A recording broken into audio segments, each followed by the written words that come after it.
Chapter 14. Jonathan's Plan.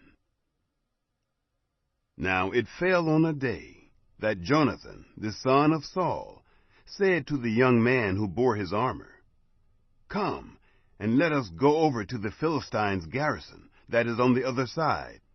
But he didn't tell his father.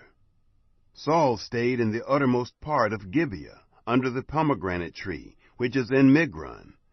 And the people who were with him were about 600 men. And Ahijah, the son of Ahitub, Ichabod's brother, the son of Phinehas, the son of Eli, the priest of Yahweh in Shiloh, wearing an ephod. The people didn't know that Jonathan was gone. Between the passes by which Jonathan sought to go over to the Philistines' garrison, there was a rocky crag on the one side, and a rocky crag on the other side. And the name of the one was Bozez, and the name of the other Seneh. The one crag rose up on the north in front of Michmash, and the other on the south in front of Geba. Jonathan said to the young man who bore his armor, "Come, and let us go over to the garrison of these uncircumcised. It may be that Yahweh will work for us, for there is no restraint on Yahweh to save by many or by few." His armor-bearer said to him, "Do all that is in your heart. Turn, and behold, I am with you according to your heart." Then Jonathan said, "Behold, we will pass over to the men, and we will reveal ourselves to them. If they say thus to us, 'Wait until we come to you,' then we will stand still in our place, and will not go up to them. But if they say this, 'Come up to us,' then we will go up, for Yahweh has delivered them into our hand. This shall be the sign to us." Both of them revealed themselves to the garrison of the Philistines. And the Philistines said, "Behold, the Hebrews are coming out of the holes where they had hidden themselves."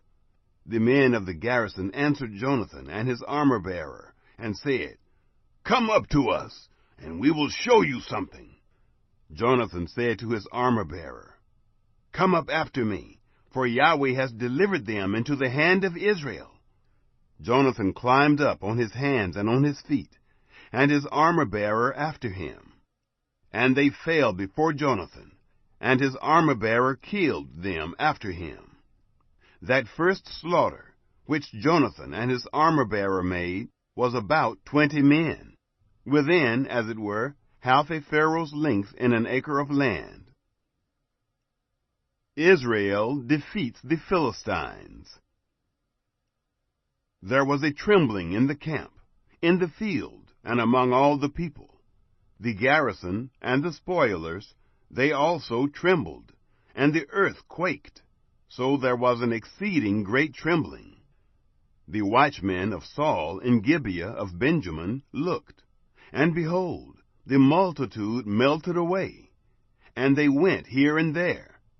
Then Saul said to the people who were with him, "Count now, and see who is missing from us." When they had counted, behold, Jonathan and his armor-bearer were not there.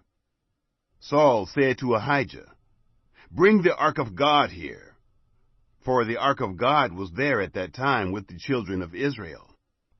It happened, while Saul talked to the priest, that the tumult that was in the camp of the Philistines went on and increased. And Saul said to the priest, "Withdraw your hand." Saul and all the people who were with him were gathered together, and came to the battle, and behold, every man's sword was against his fellow, and there was a very great confusion. Now the Hebrews who were with the Philistines as before, and who went up with them into the camp, from the country all around, even they also turned to be with the Israelites who were with Saul and Jonathan. Likewise all the men of Israel who had hidden themselves in the hill country of Ephraim. When they heard that the Philistines fled, even they also followed hard after them in the battle. So Yahweh saved Israel that day. And the battle passed over by Bethaven. Jonathan eats the honey. The men of Israel were distressed that day, for Saul had adjured the people, saying, "Cursed is the man who eats any food until it is evening, and I am avenged of my enemies." So none of the people tasted food. All the people came into the forest, and there was honey on the ground. When the people were come to the forest, behold, the honey dropped. But no man put his hand to his mouth, for the people feared the oath. But Jonathan didn't hear when his father commanded the people with the oath. Therefore he put forth the end of the rod, who was in his hand, and dipped it in the honeycomb, and put his hand to his mouth, and his eyes were enlightened. Then one of the people answered and said, "Your father directly commanded the people with an oath, saying, 'Cursed is the man who eats food this day.'" The people were faint. Then Jonathan said, "My father has troubled the land. Please, look how my eyes have been enlightened, because I tasted a little of this honey. How much more, if perhaps the people had eaten freely today of the spoil of their enemies which they found? For now has there been no great slaughter among the Philistines. They struck of the Philistines that day from Michmash to Ajalon. The people were very faint, and the people flew on the spoil, and took sheep, and cattle, and calves, and killed them on the ground, and the people ate them with the blood.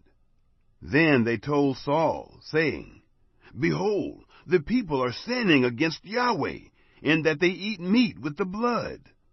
He said, "You have dealt treacherously. Roll a large stone to me this day."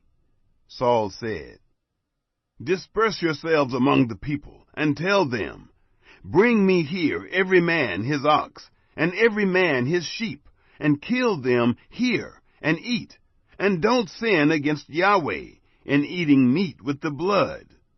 All the people brought every man his ox with him that night, and killed them there. Saul built an altar to Yahweh. This was the first altar that he built to Yahweh. Saul said, "Let us go down after the Philistines by night, and take spoil among them until the morning light, and let us not leave a man of them." They said, "Do whatever seems good to you." Then the priest said, "Let us draw near here to God." The people saved Jonathan. Saul asked counsel of God. "Shall I go down after the Philistines? Will you deliver them into the hand of Israel?" But he didn't answer him that day. Saul said, "Draw near here, all you chiefs of the people, and know and see in which this sin has been this day. For as Yahweh lives, who saves Israel, though it is in Jonathan my son, he shall surely die." But there was not a man among all the people who answered him. Then he said to all Israel, "You be on one side, and I and Jonathan my son will be on the other side." The people said to Saul, "Do what seems good to you." Therefore Saul said to Yahweh, the God of Israel, "Show the right." Jonathan and Saul were chosen, but the people escaped. Saul said, "Cast lots between me and Jonathan my son." Jonathan was selected. Then Saul said to Jonathan, "Tell me what you have done." Jonathan told him and said, "I certainly did taste a little honey with the end of the rod that was in my hand, and behold, I must die." Saul said, "God do so, and more also, for you shall surely die, Jonathan." The people said to Saul, "Shall Jonathan die, who has worked this great salvation in Israel? Far from it. As Yahweh lives, there shall not one hair of his head fall to the ground, for he has worked with God this day." So the people rescued Jonathan, that he didn't die. Then Saul went up from following the Philistines, and the Philistines went to their own place. Saul's victories.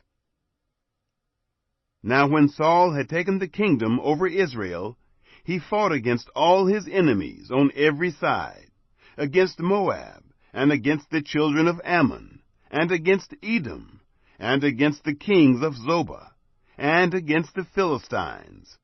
And wherever he turned himself, he put them to the worse. He did valiantly, and struck the Amalekites, and delivered Israel out of the hands of those who despoiled them. Saul's family. Now the sons of Saul were Jonathan, and Ishvi, and Malchishua. And the names of his 2 daughters were these: the name of the firstborn, Merab, and the name of the younger, Michal. And the name of Saul's wife was Ahinoam, the daughter of Ahimaaz. The name of the captain of his army was Abner, the son of Ner, Saul's uncle. Kish was the father of Saul, and Ner, the father of Abner, was the son of Abiel. There was severe war against the Philistines all the days of Saul. And when Saul saw any mighty man or any valiant man, he took him to him.